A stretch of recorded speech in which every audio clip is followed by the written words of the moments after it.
Good morning, everyone. This morning we are going to switch the subject from economic and the social and the political subject to medical subject, or we can say biological subject, or kind of healthcare subject, or fundamentally speaking, it is psychological subject. It is related to our psychology. Title is Anorexia Nervosa, or fear of gaining weight, and anorexia bulimia, or binge eating. Anorexia nervosa is introduced by Richard Morton, and bulimia is by Dr. Gerald. Both the conditions are actually found everywhere in the cosmopolitan societies, especially Western society, where I have also seen from the very close quarters that lots of females suffer from anorexia nervosa, because females are usually fear of gaining weight. They don't like to gain weight, at least until they are unmarried. After marriage, they actually let themselves go, they balloon, they go for binge eating, and that condition is also a medical condition known as anorexia bulimia. So before, excuse me, before marriage, they suffer from anorexia nervosa. After marriage, they suffer from anorexia bulimia. So it is like a vicious cycle. So, excuse me. So before marriage, every woman would like to stay in shape, absolutely pencil thin.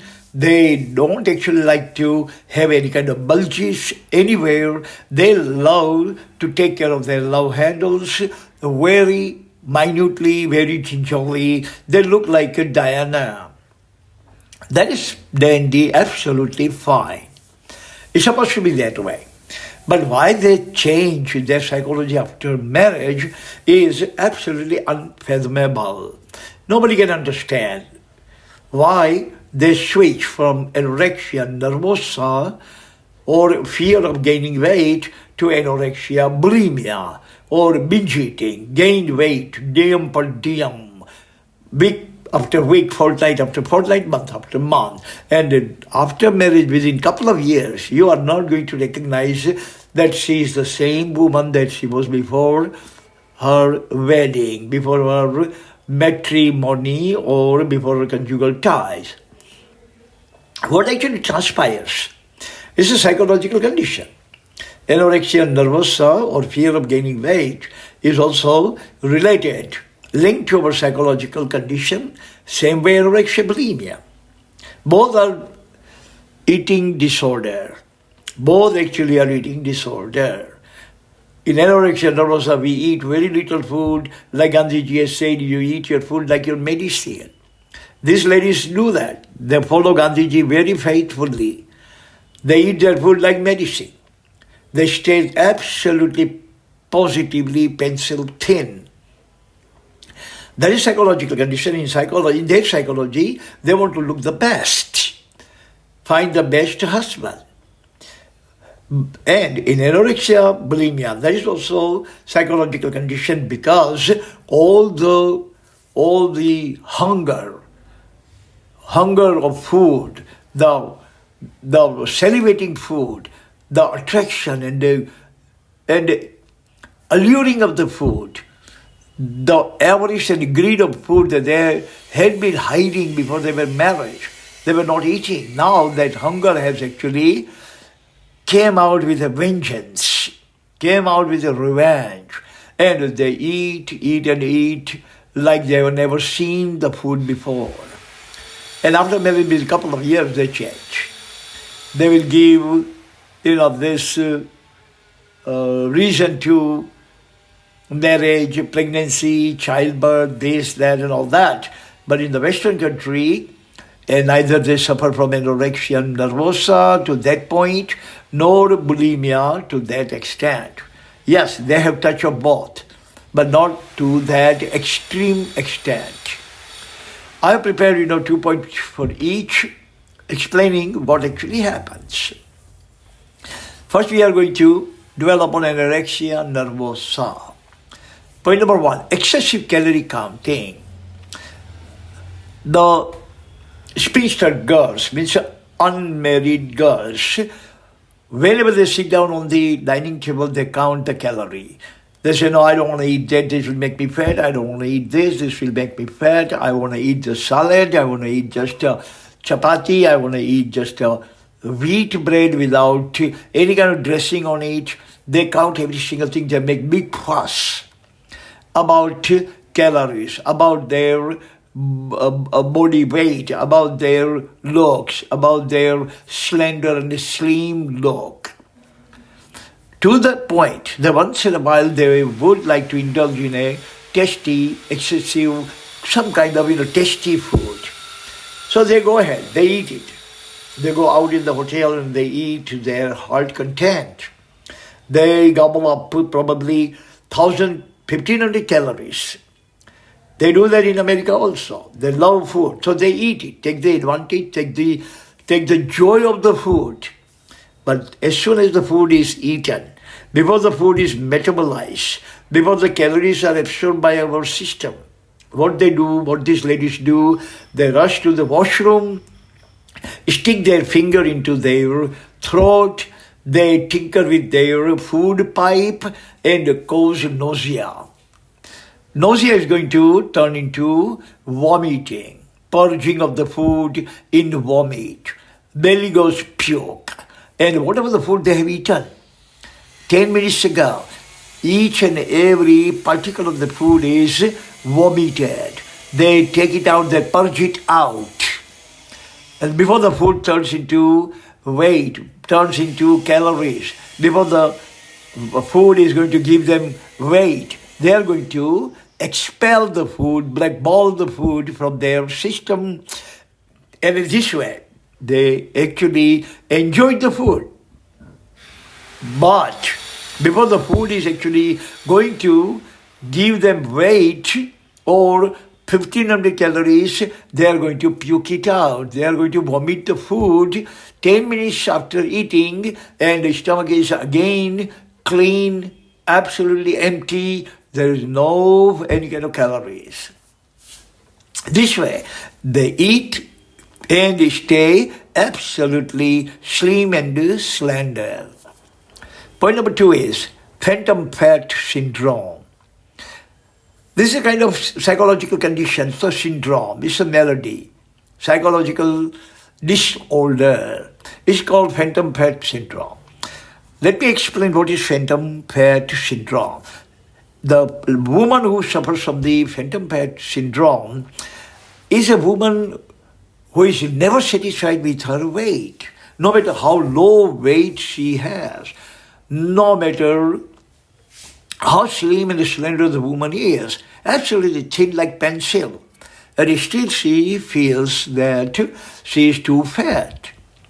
For example, if the woman is, say, for example, 5.5, and she weighs 40 kilos, still she would believe, now 40 kilos is absolutely ideal weight. She would look beautiful with that weight. She would be very slim, very slender. To others, but to herself, she is ugly. She is fat. She doesn't like 40 kilo weight. She want to go lower than 40 kilo. Now she tries. She goes lower. Now what happens? Anorexia nervosa is a disease. Biological disease, from psychological disorder to turns into biological disease. Now this woman is too slim. She is emaciated, totally emaciated. She doesn't have muscles. She doesn't have muscle strength. She is angry. She is irritated. She doesn't have energy. She actually suffers from the infertility. She suffers from the irregular menstrual cycle. She had lots of different kind of problems. She doesn't keep the health well.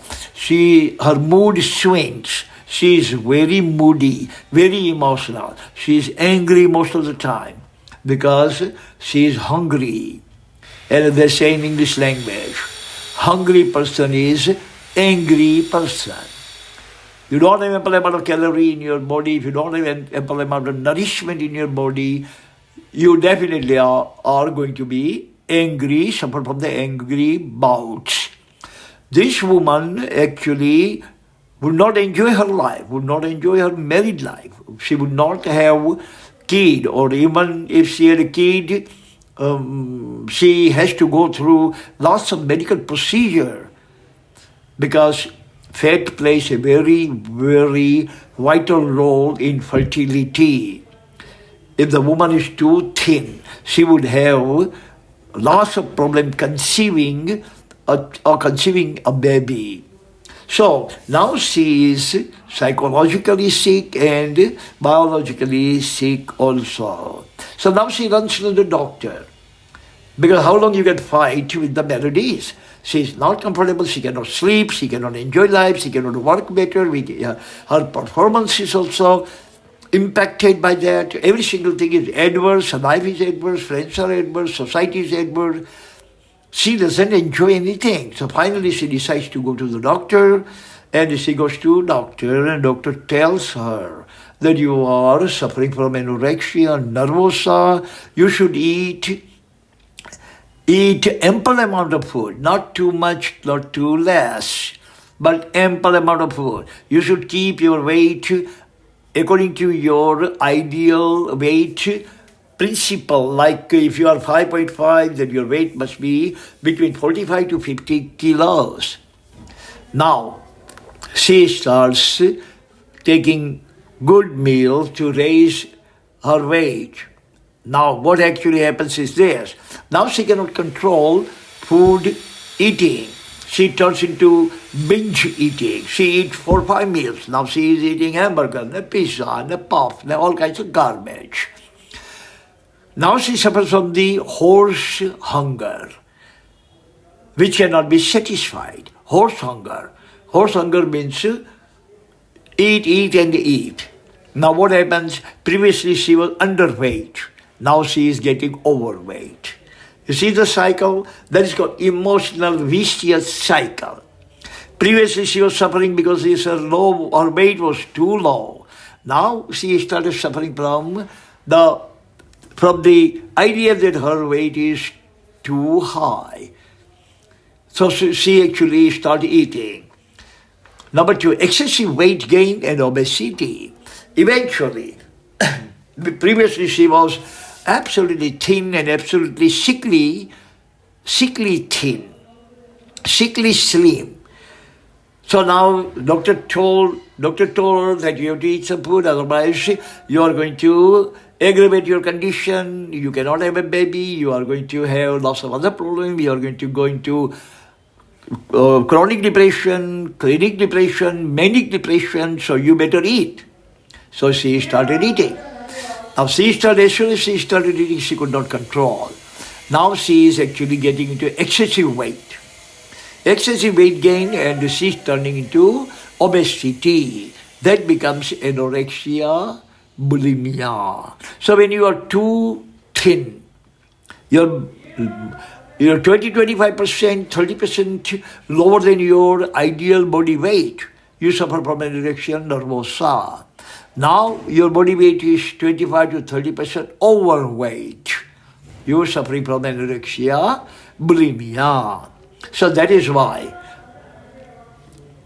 Gautam Buddha has said beautifully, everything is perfect in modern amount. Absolutely right amount. Every single thing is right in a moderate amount. Moderate. Don't go to extreme. Don't starve too much and don't eat too much. Moderation.